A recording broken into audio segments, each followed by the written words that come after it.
히브리어로 이시 차타크라고 합니다.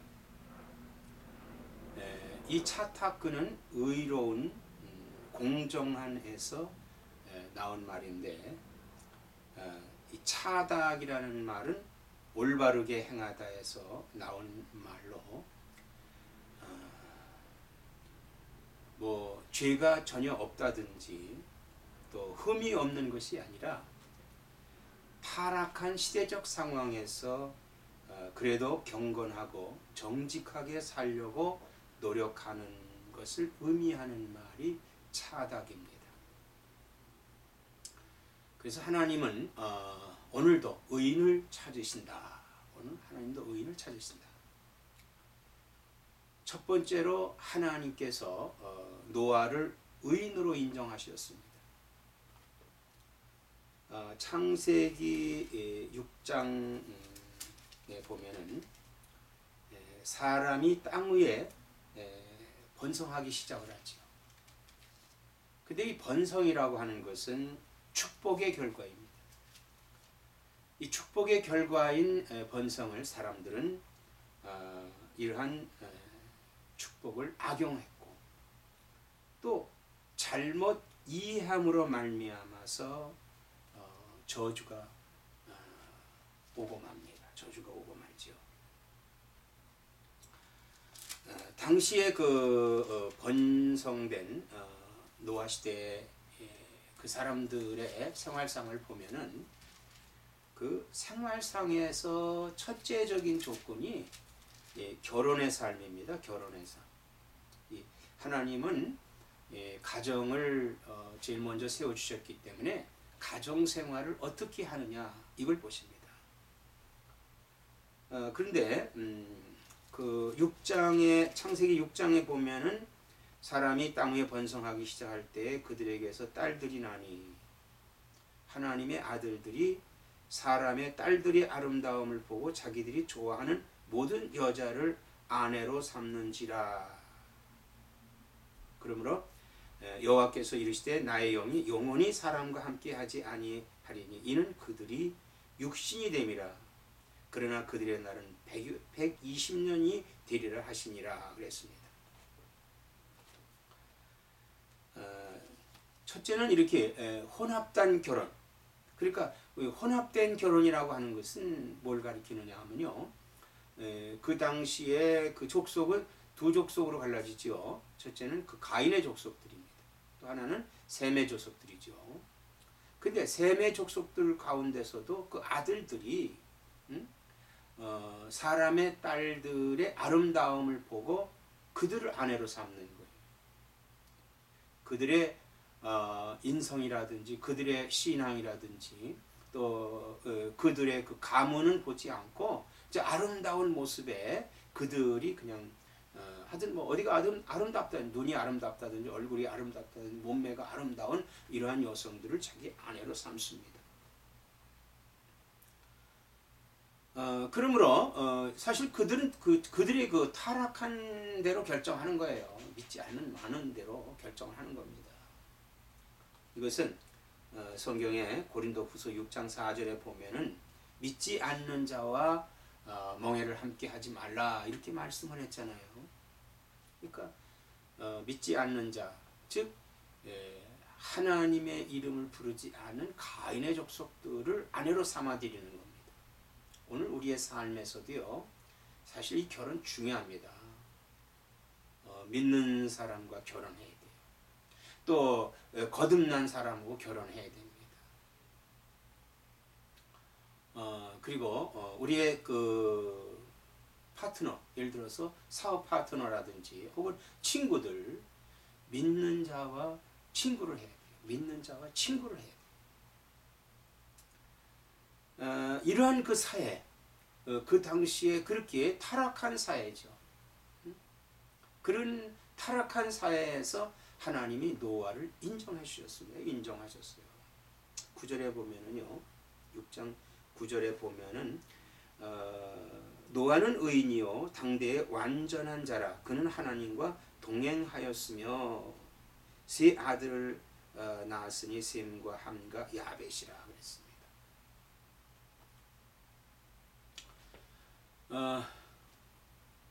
그런데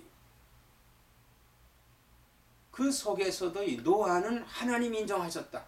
하나님 인정하셨다. 그래서 의인, 차닥으로 인정하셨다.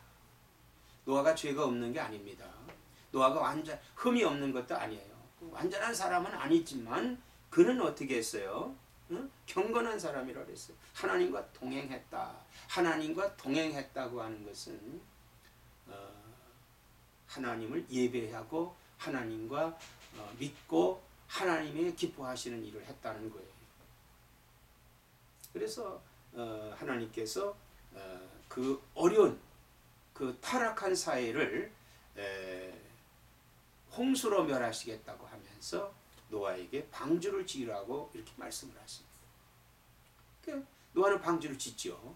방주를 가족들과 함께 짓습니다. 저는요, 이 혼자서 노아 혼자서 가족들과 배를 짓는다고 하는 거에 대해서 참 이걸 어떻게 설명을 잘 해야 될까 하는 그런 생각을 늘 갖고 있었는데, 제가 얼마 전에 그 KBS 인간극장에 보니까 인천에 사시는 어부 한 분이 혼자서 배를 짓는 것을 봤어요. 한 3년 걸쳐서 그 부인과 아들 그리고 뭐 소소한 일들은 조금 나가서 해갖고 이렇게 하면서 혼자서 배를 짓는 것을 그 다큐멘터리 드라마를 통해서 봤습니다. 그때 야, 이 배를 노아가 혼자서 지었다고 하는 것이 설득력이 가는구나. 그렇게 인정을 했습니다. 안 되는 게 아니에요. 근데 하나님이 노아의 그 방주는 규격을 정해 주셨어요. 규격대로 짓는 거예요. 혼자 지었습니다.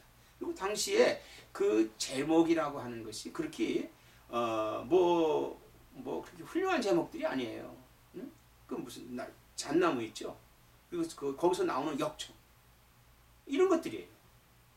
그러니까 얼마든지 가능성이 있었다. 근데 그것을 그 당시 하나님의 동행함으로 인해서 하나님 말씀을 그대로 순종해서 노아의 방주를 지었다고 하는 거예요. 그래서 하나님이 인정하셨습니다.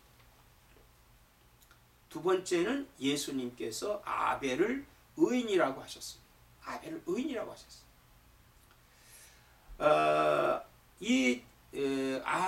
아벨과 아담은 아담의 둘째 아들로 양을 치는 사람이었습니다. 양을 치는 사람이었어요. 그런데 양을 친다.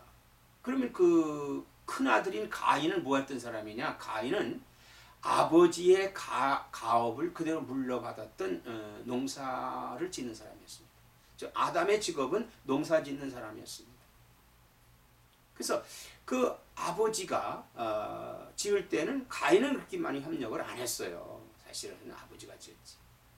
근데 아벨은 일찌감치 그 양을 치는 사람으로서 나가서 한적한 산에 가서 양을 치고 있어요. 그러니까 시간이 많이 있으니까 거기서 하나님을 만나고 하나님께 기도도 하고 또 뭐 찬송도 불렀을 거예요. 풀피리도 부르고 막 그랬을 겁니다. 그런데 이 아벨의 그 이름 뜻이 참 그 재밌어요. 헛됨이랍니다. 헛됨. 왜?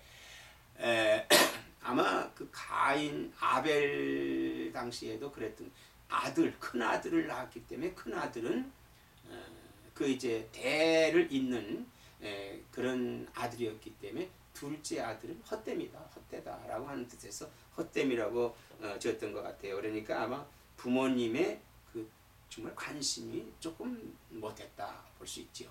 근데 그는 일찍이 이제 부모님 곁을 나와서 들에 가서 양을 치는 그런 그 직업을 갖고 있었습니다. 그런데 이제 그 가업이 아담의 가업이 이제 가인에게로 가고 가인이 농사를 짓고 그래서 이제 그 첫 해에 하나님께 예배를 드리는 거예요. 이때 제사를 드린 것이 처음은 아닐 겁니다. 그 아담도 드렸을 거고 거기에 그 가인과 아벨도 함께 드렸을 거예요. 그때 양을 들여서 하는 제사를 드렸죠. 근데 가인은 농사를 짓고 그 하나님 앞에 제사를 드릴 때 아마 그 속으로 불만이 있었던 것 같아요. 동생 녀석이 짓는 그런 그 양을 가지고 하는 것보다는 내가 내 소산으로 잘 익은 곡식으로 가지고 하나님 제사를 드려야 되겠다. 그래서 그 곡식의 제사를 드렸어요. 하나님 안 받으시죠. 왜? 하나님이 정해주신 것이 아니기 때문에. 근데 아벨의 제사는 받으셨어요.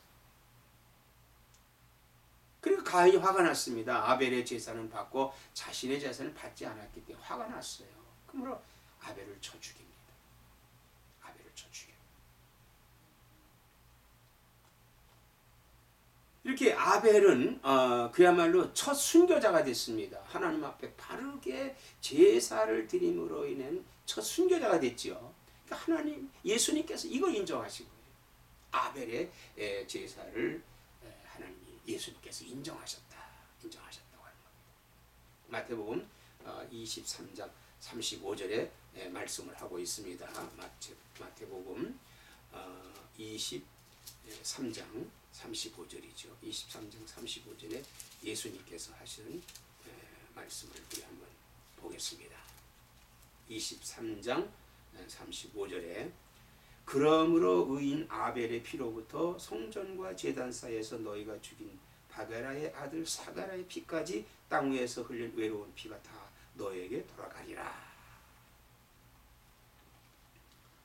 의인 아벨이라고 그랬어요. 의인 아벨. 이 아벨은 차닭입니다. 의로운 행위를 했어요. 차닭. 의로운 행위. 그러니까 의로운 행위를 해야 의인이 되는 거예요. 그냥 되는 게 아니에요. 의인은 믿음으로 말미암아 살리라고 했죠. 믿는 것은 믿는다. 그 믿음을 우리가 나만 믿는 것이 아니에요. 믿음은 행함으로 하는 것인데 그 행함이라고 하는 것은 복음을 증거한다든지 그 믿음을 실천하는 거예요. 순교도 실천함으로 순교가 이루어집니다. 나는 믿어요. 근데 다른 사람 앞에 가서 안 믿는 채 한다면은 그건 믿는 행위가 아닙니다. 그 의인이 안 되는 거예요. 그리고 하나님께서 오늘 우리에게 의인을 부르고 계시다. 의인을 부르고 계시다는 거예요. 이 하나님을 떠난 사람들의 생각은요, 아주 그 오만 불순하기 그지없습니다. 우리가 창세기 6장에 볼 것 같으면은 사람이 땅 위에 번성하기 시작할 때 그들에게서 11장 미안합니다. 11장 창세기 11장을 보면은 창세기 11장 3절서부터 보면은 성읍과 탑을 건설하여 그 탑 꼭대기를 하늘에 닿게 하여 우리 이름을 내고 온 지면에 흩어짐을 면하자 하였더니 그들이요 이들이 누구의 후손입니까? 노아의 후손들이에요. 이제 노아의 후손이 많이 지나가니까 그 세 아들을 통해서 많은 이제 불학과 족속들이 생겨났어요. 그때 그들은 항상 그런 게 있었겠죠. 우리는 홍수에서 우리 노아 할아버지의 배를 통해서 우리는 살아남은 사람들이다. 그 후손들이다. 그게 불만도 많이 있었을 거예요. 어떤 사람은 감사한 사람이 있었고 어떤 사람은 거기에 대해서 불만스러운 사람도 있었을 거고. 그런데 그들이요 점점 사람이 많아지고 이제 하나님을 떠나게 되는 겁니다. 사람이 많아지면 하나님 떠나게 돼요. 근데 떠나면은 그들에게 늘 어떤 마음이 오냐? 불안한 마음이 와요. 하나님이 또 홍수 같은 것으로 통해서 우리를 멸하시면 어떻게 할까? 이렇게 생각할 때가 있겠죠. 그러니까 그들이 생각하는 아이디어가 뭐냐면요. 성읍과 탑을 건설하여 그 탑 꼭대기를 하늘에 닿게 하여 우리 이름을 내고 그러니까 큰 탑을 짓는 그 엄청난 우리 이름을 내고 그리고 하늘 꼭대기까지 다 물이 이 땅에 범람한다 할지라도 그 위까지 넘어오지 않아서 홍수로 말미암아 우리가 살자는 거예요. 기발한 아이디어죠. 기발한 아이디어. 그거를 실행에 옮깁니다. 그 실행에 옮기는 거예요. 그래서 벽돌을 굽고 막 준비를 합니다. 그래서 그들이 막 역사를 이루는 거예요. 얼마나 큰지는 모르겠습니다만 아마 그들이 살 수 있는 건 있으니까 아마 한 성읍에 성을 쌓는 거겠죠. 그 성이 엄청난 성읍이에요. 응? 그 성읍에 위를 축대를요, 그 탑을 꼭대기까지 올리는 거예요. 응? 막 올려서 지붕까지 덮겠다는 얘기예요. 비가 오면은 그 안에 물이 새지 않도록 하기 위한 거지요.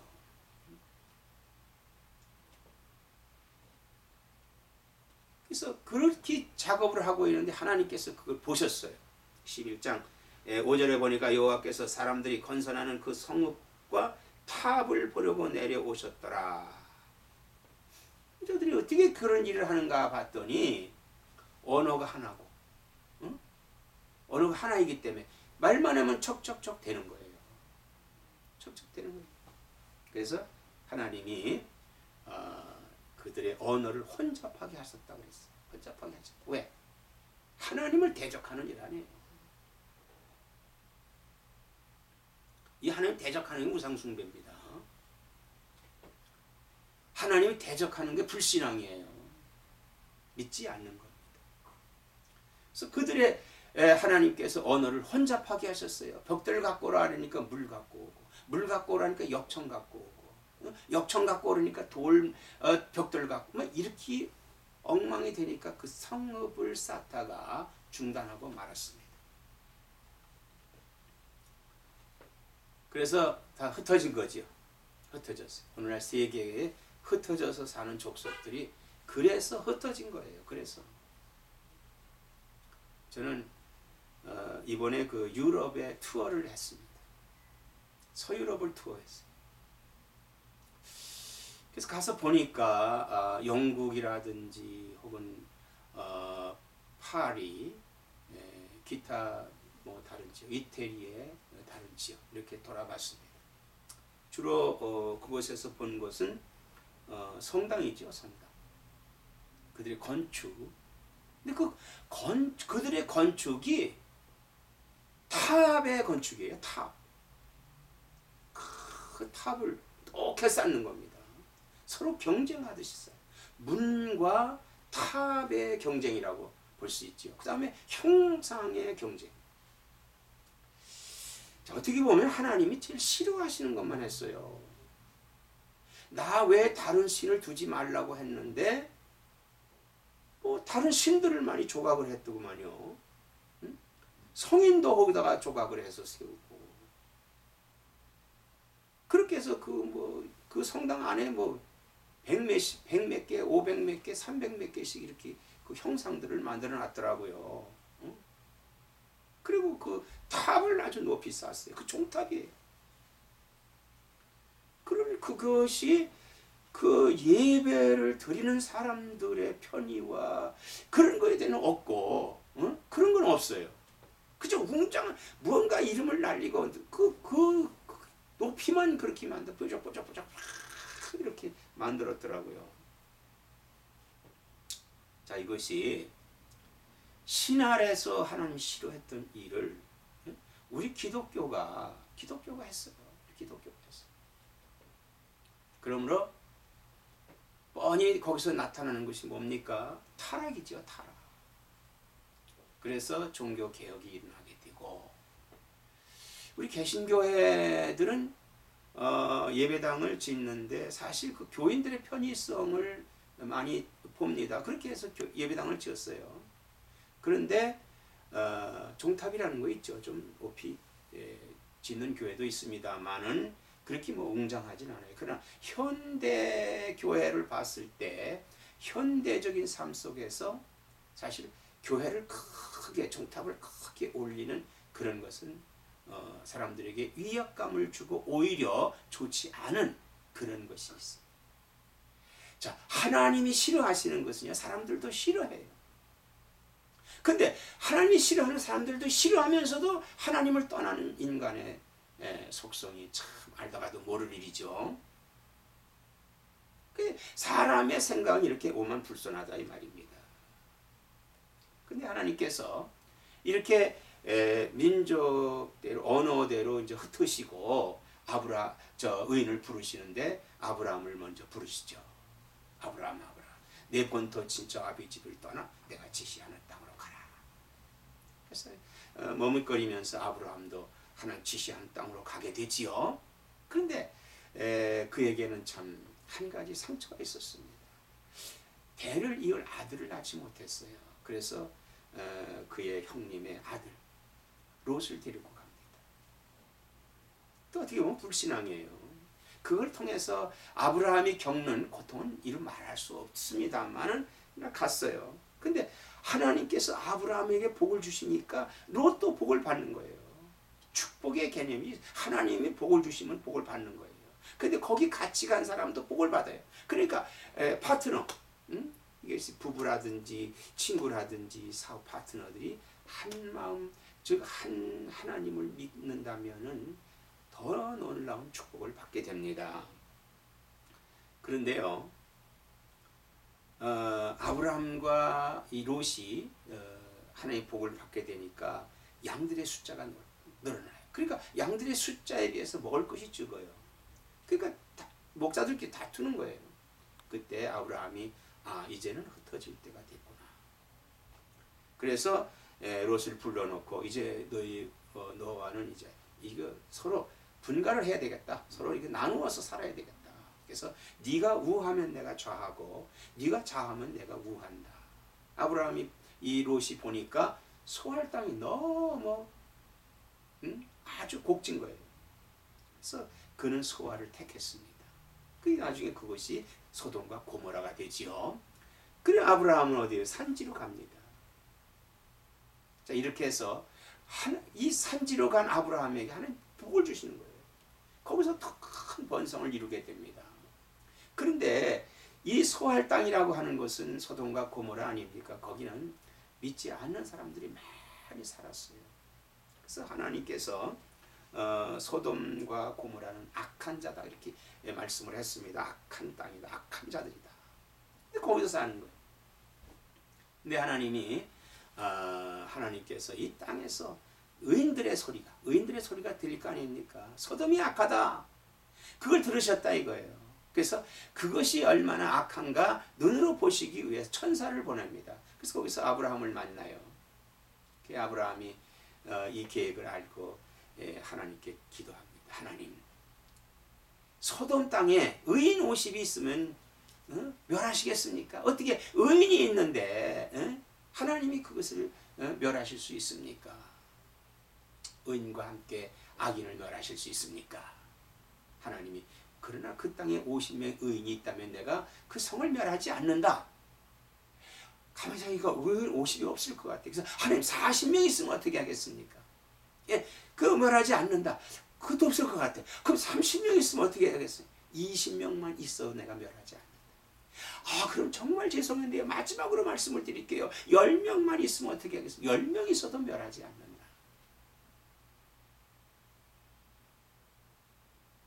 아브라함이 이제 어떻게 하나.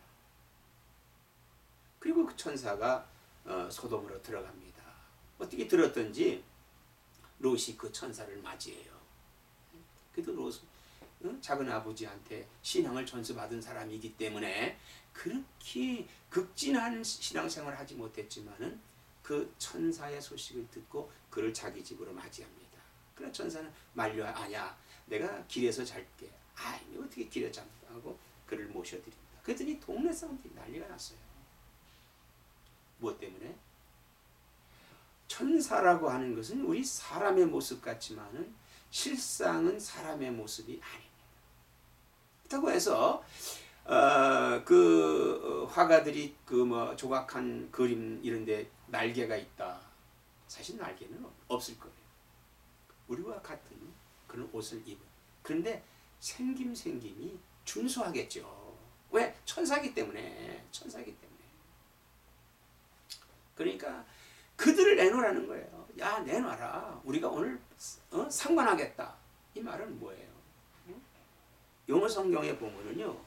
거기에 잘 나와 있습니다. 영어 성경에 보면은 마태복음 창세기 18장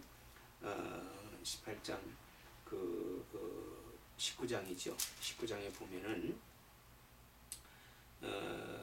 6절에 보면은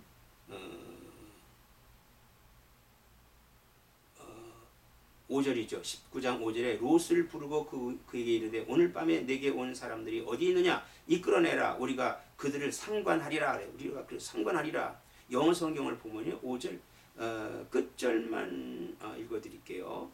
Bring them out to us so that we can have sex with them. 그러니까 그 남자의 모습을 갖고 있는 그 천사와 남자를 알고 그들과 섹스를 하겠다는 거예요. 그게 뭘 가르쳐? 오늘날 동성애를 가르치고 있는 거예요. 오늘날 이 사회적으로 이 동성애가 큰 문제가 이루어지고 있습니다. 오스트라리아에서 뭐 이런 대회가 있다고 그랬죠. 모임이 있다고 그랬죠. 세계 각국이 지금 이 동성애에 대한 합법 결혼을 합법화시키고 있는 나라들이 점점 늘고 있습니다. 미국은 6월 달에 대법원에서 이걸 판결한다고 해요. 우리 한국도 이 문제 때문에 골칫거리가 되고 있는 겁니다. 오늘날요, 이 문제가 하나님 보기에는 어떠실까요? 엄청나게 지금 하나님이 참 인간의 지은 것을 한탄하시는 그런 그 한탄이 이 안에 계실 거예요. 왜? 하나님을 떠난 사람들의 그 생각, 오만불순하기 때문에 그렇습니다. 이 소돔과 고모라의 주민들은 음란과 도덕적인 타락으로 태폐적인 일상을 보내고 살았습니다. 하나님께서 심판을 결심하고 천사를 보내신 거예요.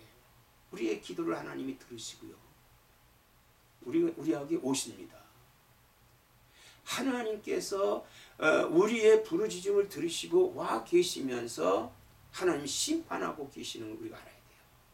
자, 그런데 의인 10명이 없기 때문에 지금 이 소돔과 고모라가 멸망을 하시겠다고 하는 심판을 하시는데 하나님께서 그래도 아브라함의 그 간청을 들으시고 천사가 롯에게 피할 길을 주십니다.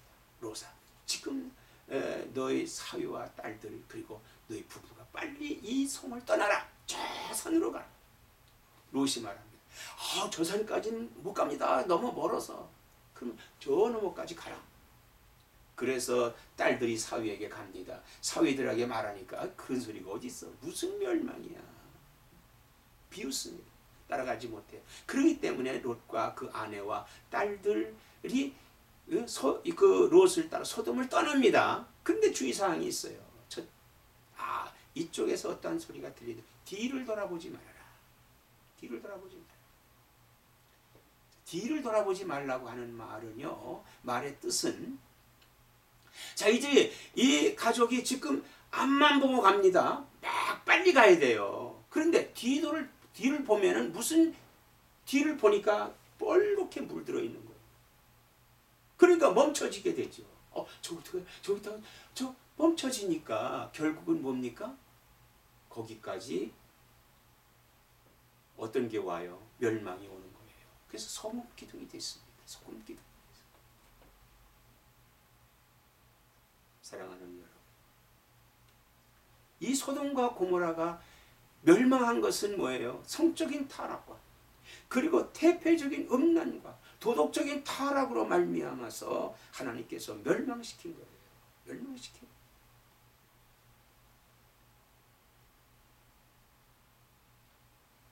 자 여러분, 오늘날도요, 이 멸망은 성경에 기록된 내용들입니다. 그러나 성경에 기록되지 아니하고 이 지구상에서 멸망한 도시들이 있다고 하는 사실을 우리는 인식을 해야 됩니다. 저는요, 이번 서부 유럽을 가서 마지막으로 가본 곳이 나폴리. 이태리의 남부 휴양도시 나폴리. 그 나폴리에 가서 폼페이가 멸망하는 것을 봤습니다. 이 폼페이가 멸망한 그것을 사람들은 폼페이가 멸망을 했지만 어떻게 했는지는 잘 모르던 시대에, 그리고 수백 년이 흘러간 후에 사람들이 그곳에 집을 짓기 위해서 터를 닦다가 그 밑에서 유적을 발견하게 된 겁니다. 그것이 학자들이 알게 되고 학자들이 그곳에 가서 그것을 발굴하기 시작을 했어요. 이스라엘에 있는 유족들은요 꼬챙이와 붓을 가져가서 살살살살 이렇게 파냈지만은 이 폼페이의 유족은 삽으로 파내고 포크레인으로 파내는 그런 작업이었대요. 한 도시가 그냥 묻혔기 때문에. 근데 거기에 생생하게 남아있는 것은 원현극장과 검투사들이 검투를 했던 그 검투장과 그 뒤로다가 줄비하게 있는 상가들, 상점들, 이런 사람이 살던 그런 것을 보았어요. 봤는데 놀라운 건 뭐냐? 놀라운 것은 그들의 삶이었습니다. 그 삶이 어떤 삶이었냐면, 거기에 그 음악, 야외 공연장, 그 다음에 검투장, 검투사들의 검투 벌이는 경기장. 이게 뭐예요? 사람을 죽이는 거예요. 2사람이든 3사람이든 4사람이든 그 경기에 나면 한 사람은 죽게끔 돼 있습니다. 이 경기를 하는 거예요. 그걸 누가 즐깁니까? 귀족들과 왕들, 이들이 즐기는 거예요. 그리고는 그 뒤쪽으로 가게 되면은요, 향락이 술집도 있을 것이고, 거기에는 사창가도 있어요. 여자들의 사창가, 남자들의 사창가. 근데 그런 그 모습들이요, 생생하게 그 상점과 그런 것들이 다 간판까지도 있어요. 여기 뭐 했던데 다 알게 됩니다. 목욕탕. 그리고는 사창가가 있었어요. 그 사창가에 보면은요, 그 당시에 그 계급별로 사창가가 나눠져 있는데 거기에는 음란스러운 그림들이 거기 붙어있는 그대로 생생한 모습을 볼 수가 있었어요. 얼마나 그 당시에 폼페이가 도덕적으로 성적으로 타락해 있는지. 그래서 하나님께서 그것을 소돔과 같이 멸망을 하셨어요. 멸망을 하게 하셨어요. 그러나 지금 세계 지구촌 이곳저곳에서는 지진과 재앙의 소식들이 들려오고 있습니다. 여러분, 지금 지구상에 들려오고 있는 그 지진의 소식들을 봤을 때 미국의 지진이 샌프란시스코에서 크게 났었죠. 그 다음에 여기 벨리 지역의 리시타 지역에 있었던 지진, 일본의 지진, 네팔의 지진, 저 남미 쪽에 이런 지진들을 보면서 우리 무엇을 느끼고 있습니까, 여러분?